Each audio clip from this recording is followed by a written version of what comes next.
ஓம் சக்தி ஜெயவராகி.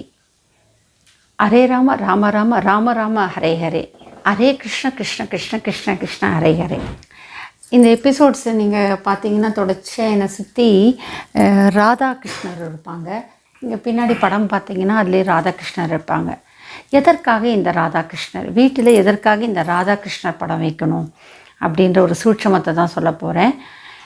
பல பேர் வராகி அம்மா கும்பிட்றவங்கள பல பேர் கதறி அழுகின்ற பெரிய விஷயம் என்ன அப்படின்னா, என் கணவர் என்னிடம் பாசமாக இருப்பதில்லை, என் கணவர் என்னை விட்டு பிரிந்து செல்கின்றார், அதே போல் விவாகரத்தாகி விடுகிறது, என் கணவர் வேறொரு பெண்ணோடு தொடர்பு கொண்டு ஓடிவிட்டாங்க, எங்கே இருக்காங்கன்னே தெரியலை, எப்போ பாரு எனக்கும் என் கணவருக்கும் சண்டை வருது, நிம்மதியாகவே என்னால் வாழ முடியலை அப்படின்னு சொல்லிட்டு ரொம்பவே கஷ்டப்படுறாங்க. எல்லாம் இருந்து கூட எங்களுக்கு நிம்மதி கிடையாதுன்னு சொல்லிட்டு சொல்கிறாங்க.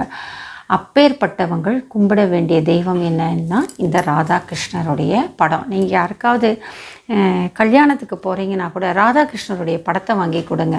ஏன்னா ராதாகிருஷ்ணர்ன்றது அந்யோன்யத்தினுடைய மகத்துவம்.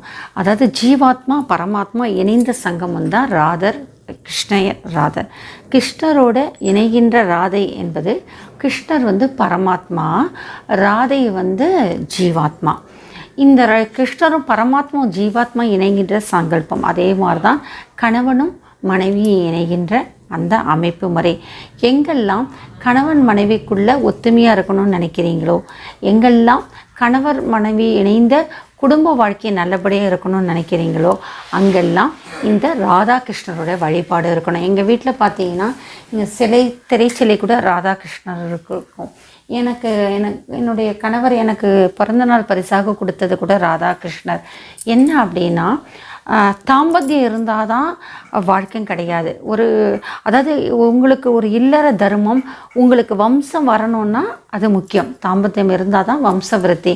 அப்போ அதுலேயும் அந்யோன்யம் வரணும் அப்படின்னா உங்களுக்கு உடலளவில் மனசளவில் நீ வேறு நான் வேறுன்னு இருக்கக்கூடாது. உடல் விட்டு உயிர் பிரிந்தால் உடல் வேறு உயிர் வேறு, அதற்கு பயனில்லை. அதே போல் உயிரும் உடலும் சேர்ந்து இருந்தால் தான் சேர்ந்து. அப்படி எப்படி உயிரெழுத்துக்கள் மெய்யெழுத்துக்கள் இருக்குது. ஆ முதல் அக்கு வரை, இக்கு முதல் நின்று வரை. இந்த உயிரும் 12 உயிரெழுத்துக்கள் 18 மெய்யெழுத்துக்கள், இது சேர்ந்தால் தான் உயிர் மெய்யெழுத்துக்கள் வந்தால் தான் ஒரு வார்த்தையானது ஒரு மொழியானது வருது. அந்த மொழி தான் இந்த பிரபஞ்சத்தையும் இணைக்கின்றது. அதே போல தான் கணவன் மனைவின்றது உயிரும் மெய்யும். நமக்குள்ளே எந்த பேதம் இருக்கக்கூடாது, வெறுப்பு இருக்கக்கூடாது, மனக்கிரேசம் இருக்காது. நான் படித்தவள் நீ தாழ்ந்தவள், நான் உயர்ந்தவள் நான் ஆண் ஆதிக்கம் மிக்கவள் நீ பெண் அடிமை, இப்படி எந்த பாகுபாடும் இல்லாமல் உடல் உயிர் இணைந்தாதான், ரெண்டு பிரிந்தால் வேறு வேறு, உடல் உயிர் இருந்தாதான் ஒன்று. இது ரொம்ப அழகாக சொல்லணும் அப்படின்னா, அந்த காலத்தில் ஒரு அழகான பாடல் யாயும் யாயும் யாயாகீரோ எந்தையும் நுந்தையும் எம்முறை கேளீர், யானும் நீயும் எவ்வழி அரிதும், செம்புல பெயர் நீர் போல அன்புடைய நெஞ்சம் தாம் கலந்தனவே அப்படின்னு ஒரு பாடல் இருக்குது. ரொம்ப அழகான நகனான ஒரு பாடல்.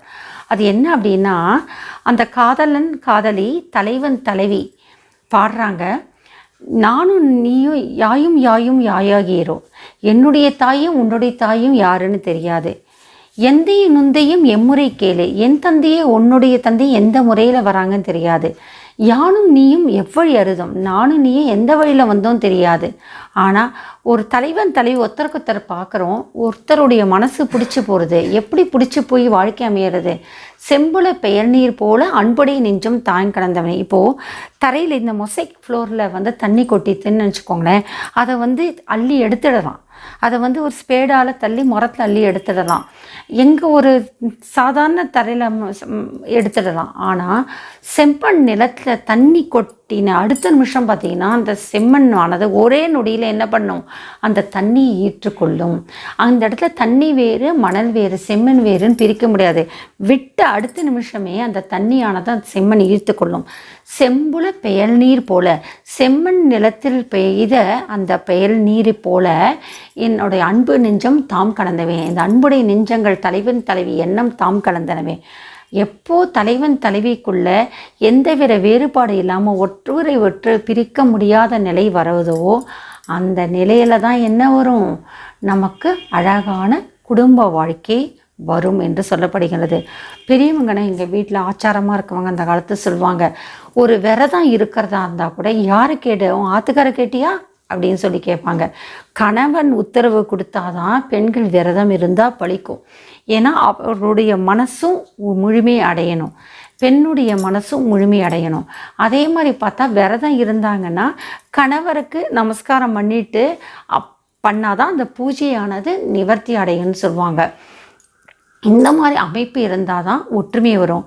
கணவன் மனைக்கூட எத்தனையோ பேருக்கு பார்த்திங்கன்னா பயாலஜிக்கலாக பார்த்திங்கன்னா உடல் ரீதியாக எந்த வித கோளாறும் இருக்காது கணவன் மனைவிக்குள்ளே. ஆனால் தாம்பத்தியங்கள் இருந்தும் குழந்தை இருக்காது. ஏன் அப்படின்னா அதுதான் அந்த ஜெனட்டிக் மீறி என்ன நடக்கிறது அப்படின்னா மனசு, அதுதான் தெய்வார்த்தனம்ன்றது. அதனால தான் இந்த அஃபிஷியல்ஸ், அதாவது சாந்தி முகூர்த்தம் வைக்கும்போது கூட நேரம் காலம் பார்த்து வைக்கிறாங்க. தாலி கட்டும்போது என்ன ஒரு அமைப்போ அதை வைக்கிறாங்க. என்ன அப்படின்னா அந்த தாம்பத்தியம் ஈடுபடும் போது கூட 2 பேரும் இருவேறு உடல் வேறு மனம் வேறு இருக்கிறவங்க யாருக்குமே அவ்வளோ சீக்கிரமாக குழந்தை பிறப்பது கிடையாது. அந்த ஆணுக்குள் பெண் அடக்கம், பெண்ணுக்குள் ஆண் அடக்கம்ன்றத உடல் ரீதியாக உள்ள ரீதியாக அவங்க அடக்கமாக அமைதியாக இருந்தால் தான் அந்த நேரத்தில் ஆனது கருவானது ஜெனிக்கும், குழந்தையாக மாறும். இந்த நேரத்தை ஆக்ரோஷமாக ஆவேசமாக இருந்தான்னா அந்த குழந்தை தான் குறை பிரசவமாக பிறக்கிறது. குறை காலத்திலேயே குழந்தை பிறந்து பிண்டமாகவே வந்துடுறது. அப்படியே குழந்தை பிறந்தாலும் அது உருவம் அமைப்பானது மாறுபாடாத உடல் ஊனமுள்ள குழந்தையாக பிறக்கிறது. காரணம் என்னன்னா கணவன் மனைவிக்குள்ள அந்த நேரத்தில் ஒத்துமை இல்லாத குணாதிசயங்கள். அப்போது கணவன் மனைவிக்குள்ள அன்பு வேணும். எப்படி செம்மண் நிலத்தை பெயர் நீர், எப்படி செம்மண் தனியாக நீர் தனியாக பிரிக்க முடியாதோ இணைந்திருப்பது போல் இருக்கணும். அந்த மாதிரி அமைப்பு உங்களுக்குள்ளே வரணும் அப்படின்னா இந்த ராதாகிருஷ்ணர் ஜீவாத்மா பரமாத்மா கலப்பது போல், நம்முடைய ஜீவாத்மாக்குள்ளே பரமாத்மா இருப்பது போல் கணவனுக்குள்ள மனைவி, மனைவிக்குள்ள கணவன் எந்த ஈகோ இல்லாமல் வாழணும். எங்கெல்லாம் ராதாகிருஷ்ணன் இருக்கிறார்களோ அங்கெல்லாம் கணவன் மனைவிக்குள்ள சண்டை சச்சரவு இருக்காது, அன்பும் அந்யோன்யமும் பெருகும் என்று சொல்லப்படுகின்றது. அவங்க வாழ்க்கையை தாம்பத்தியத்தை மீறி அடுத்த நிலைக்கு வாழ்க்கை வந்தாலும் அந்த நேரத்தில் என்ன வரணும், ஒரு 50 வயசு 55 வயசுக்கு மேலே கூட நிறைய பேர் சண்டை போட்டுக்கிறாங்க பெரியவங்க. நிறைய பேர் 45-50 வயசுக்கு மேலே ஒரு கணவர் வேறொரு பெண்ணை தேடி போகிறாங்க. ஏன்னா பெண்ணுடைய உடல் மாறுபாடு காரணமாக பண்ணுறாங்க. இந்த மாதிரிலாம் ஒரு பிரிவு வராமல் இருக்கணும் அப்படின்னா அந்த தாம்பத்தியத்துக்கு மீறி அடுத்த நிலைக்கு ஒரு முதிர்ந்த நிலையிலும் ஒத்துமை 80 வயசுக்கு சண்டை போடுறாங்க. எனக்கு தெரிஞ்சு நான் ஒரு வீட்டில் குடியிருந்தேன். அந்த பாட்டிமா 62 வயசுக்கு தன்னோட கணவரை விவாகரத்து செஞ்சுட்டாங்க. 72 வயசுக்கு தனிமரமாக வாழ்ந்துட்டுருக்காங்க. இதால் என்ன பண்ணும், தனிமரம் என்னைக்காவது தோப்பாகுமா? அதோட வாழ்க்கையோட பயன் என்ன? ஓரியாக வாழ்வாங்கன்னு சொல்லுவாங்க. அந்த ஒருத்தராக வாழ்ந்து என்ன பிரயோஜனம்? பொட்ட காற்று ஒத்த மரமாக இருந்தால் அது யாருக்கு பயனாக இருக்கும்? எதுவுமே பயன் இருக்காது. அப்போது எந்த நிலையிலும் கடைசி வரைக்கும் ஒரு அன்றில் பரவியாக ஒத்துமையாக வாழணும் அப்படின்னு சொன்னால் ராதாகிருஷ்ணர் என்ற அந்த தெய்வ வழிபாடு, ஜீவாத்மா பரமாத்மாவுடைய ஒரு கலப்பு தான் இந்த ராதா கிருஷ்ணர் என்று சொல்லப்படுகின்றது. அதே போல் உடல் வேறு மணல் வேறு உள்ளம் வேறு இல்லாமல் கணவன் மனைவிக்குள்ள உயிரோடு இருக்க வரைக்கும் அந்யோன்யத்தோட குடும்பத்தில் நிம்மதி மகிழ்ச்சி இருந்தால் தான் நம்ம தொடர்ந்து வர அடுத்த வர வம்சமும் என்ன உண்மையாக இருப்பாங்க. அவர்களும் கணவன் மனைவி உண்மையாக இருப்பாங்க. இந்த பிறவியில் இந்த ஒரு ஜெனரேஷனில் கணவன் வேறொரு பெண்ணோட போகிறதும், மனைவி வேறோட பெண்ணோட போகிறதும், கணவன் மனைவியோட சண்டை போகிறது, மனைவினா நம்மளுடைய பிள்ளைகளும் எப்படி வரும்? நம்மளுடைய பிள்ளைகளும் இதே மாதிரி தவறான பாதைக்கு போகிறோம். நம்மளுடைய வாழ்க்கை முறையே மாறும், நம்மளோட குடும்ப முறை மாறும், பாரம்பரியம் மாறும். தமிழுடைய மரபே என்ன? அன்பும் அறனும் உடைத்தாயின் இல்வாழ்க்கை பண்பும் பயணம். அது அந்த தத்துவத்தின் அடிப்படையில் அந்த திருக்குறளுடைய திருவள்ளுவர் வாய்த்த மொழியில் வரணும் அப்படின்னா அதற்கு என்ன வேணும் என்று சொன்னால் நம் கணவன் மனைக்குள்ளே வரும். அதனால்தான் வள்ளுவர் வாசகி போல இருக்கணும்னு வாழ்த்துவாங்களாம். ஒரு முனிவர் வருவாராம், கொங்கணவர். அவர் கொங்கணவர் வரத்து அந்த வாசகி அம்மா அவருக்கு பணிவிட செய்து அவர்களுக்கு உபசரிக்க விருந்தோம்பல் நேரம் ஆயிடுச்சான். உடனே அந்த முனிவர் சபிக்கிறாராம். அப்போ இந்த அம்மா சொல்கிறாங்களாம், கொக்கனை நினைத்தாயோ கொங்கணவா? ஏன்னா அவர் முனிவர் வரத்துக்கு முன்னாடி ஒரு கொக்கை கண்ணாலேயே எரிச்சிட்டு வராரு. அதே மாதிரி அந்த கோபத்தோட அந்த மனைவி கணவனை வள்ளுவனாரை உபசரித்து விட்டு அடுத்த கணவனுக்கு மிஞ்சினதான் மற்றவங்க அடுத்தது அவர்கிட்ட அந்த முனிவர்கிட்ட வரும்பொழுது காலதாமதமாக வந்து என்னை அலட்சியமாக மதிக்கிற உன்னை என்ன செய்வேன் பாருன்னும் போது அவங்க கேட்குறாங்க, நான் யாருன்னு நீ தெரிஞ்சுக்கணுமா? நீங்கள் எங்கள் இல்லம் தேடி வருவதற்கு முன்பாக ஒரு கொக்கை எரித்து சாம்பலாக்கி விட்டீர்களே, அதுபோல என்று நினைத்தார்கள். சொல்லும்போதே அந்த முனிவர் ஆச்சரியப்படுகிறார். எங்கேயோ இருக்கின்ற ஒரு மனைவி கணவனுக்காக இருக்கின்ற அந்த பத்தினி எப்படி வந்து நாம் வழியில் செய்த செயலை சொல்லுகிறார்கள். பத்தினிக்கு அவ்வளோ மகத்துவம் உண்டு. கணவன் மனைவி இணைந்த கணவனுக்கு கட்டுப்பட்டு நினைக்கின்ற பத்தினியால் முனிவரை சாபனையை கண்டுபிடிக்கின்ற சூட்சமும் முடியும். அந்த முனிவர் கொக்கனை நினைத்தாயோ கொங்கனவா, நீ சபித்து எரித்த கொக்குன்னு நினச்சிட்டியா? நானே என்னை எரிக்க முடியாது. அது காரணம் என்ன? கணவனுக்கு பணிவிடை செய்த அந்த பத்தினித்துவம். அதனால்தான் வள்ளுவர் வாசகி போல வாழுன்னு சொல்லுவாங்க. வள்ளுவரும் வாசகிக்கு அவ்வளோ முக்கியத்துவம் கொடுப்பாங்க.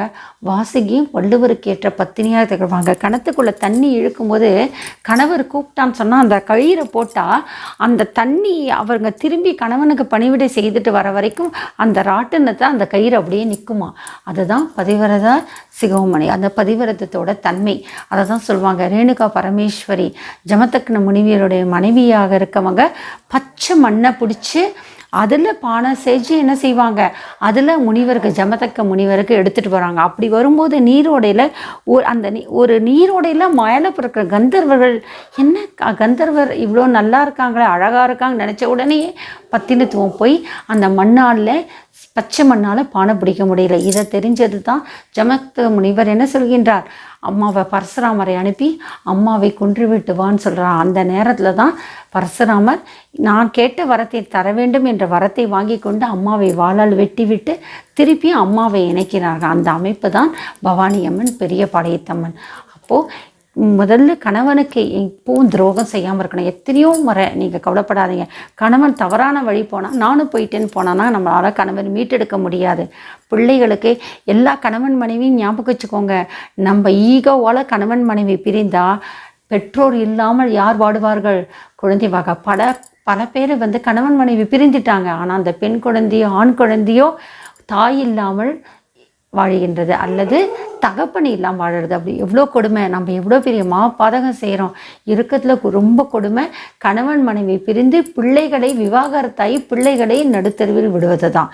யாரோ ஒருத்தர் பிரிச்சுடுறோம். அதுக்கு நம்ம ஈகோ இல்லாமல் கணவன் மனைவி நம்ம பிள்ளைகளுக்காக ஒரு கூட்டில் நம்ம வாழ்வோம். அந்த அந்யோன்யம் வரணும். கணவன் மனைவிக்குள்ள அன்பும் அறனும் உடைத்தாயின் இல்வாழ்க்கையானது பண்பும் பயணமாக நம்மளுடைய வாழையுடைய வாழையாக நம்ம வம்சம் வரணும். நமக்குள்ள ஒரு அந்யோன்யமான ஒரு வாழ்க்கையை வாழணும். கணவன் மனைவிக்குள்ள குடும்பத்தில் சண்டை சச்சரவு இல்லாத ஒரு அந்யோன்யமான வாழ்க்கையை வாழணும். ஜீவாத்மா பரமாத்மா கலந்தது போல கிருஷ்ணர் ராதையை போல ஒரு அந்த அந்யோன்யமான வாழ்க்கை வேணும் அப்படின்னு சொன்னால் கண்டிப்பாக இந்த ராதா கிருஷ்ணருடைய படத்தை வைத்து வீட்டில் வழிபடுங்க. யாரெல்லாம் ஹரே ராம ஹரே ராம ராம ராம ஹரே ஹரே, ஹரே கிருஷ்ண கிருஷ்ண கிருஷ்ண கிருஷ்ண கிருஷ்ண ஹரே ஹரே, ராதே ராதே ராதே ராதே ராதே கிருஷ்ணா அப்படின்னு யாரெல்லாம் நீங்கள் கிருஷ்ண ஜப மந்திரத்தை ஜபிக்கிறீர்களோ, யார் வீட்டெல்லாம் ராதாகிருஷ்ணருடைய திருவுருவ படங்கள்லாம் இருக்கிறதோ, அந்த வீட்டில் ராதாகிருஷ்ணர் வழிபாடு இருக்கின்றதோ அங்கெல்லாம் யார் இருப்பாங்க? கணவன் மனைவிக்குள்ள அந்யோன்யம் பெருகும். அவர்களுக்குள்ளே குடும்பத்தில் நிம்மதி இருக்கும். இது என்னோட வாழ்க்கையில் நடந்திருக்கு. அதனால் நான் அதை அந்த மகிழ்ச்சி எனக்கும் கிடைச்சிருக்கு. அந்த ஒரு மகத்துவமும் எனக்கு கிடைத்திருக்கு. ராதாகிருஷ்ணரை வழிபடுங்கள். ராதாகிருஷ்ணரை வழிபடும்போது கணவன் மனைக்குள்ள சண்டை சச்சரவை நீங்கிவிடும். நமக்குள்ள ஒரு அந்யோன்யம் பெருகும். பலர் கேட்குறாங்க, வராகியம்மா பக்தர்கள், வராகியம்மா என் கணவனை சேர்த்து விடுங்க, வராகியம்மா என்னுடைய மனைவி காணாமல் போயிட்டா அப்படின்னா சொல்லுவாங்க. அவங்கெல்லாம் நீங்கள் என்ன பண்ணுங்க, வராகியம்மாவை துணிஞ்சு வழிபடுங்க. காலை மாலையிலும் கணவனுக்கு உண்மையாக இருந்து வழிபடுங்க. கணவன் போய்விட்டான்னு சொல்லிட்டு மனைவி மாற்றாரோடு இருக்காதீங்க.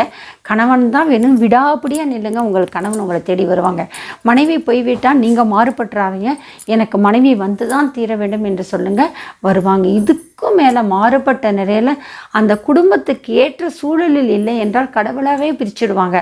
அது விதி வழியது. ஆனாலும் வம்சம் தழைத்து விட்டது என்று சொன்னால், பிள்ளைகள் பெற்று விட்டீர்கள் என்று சொன்னால், தயவுசெய்து கணவன் மனைவி பிரியாதீர்கள்.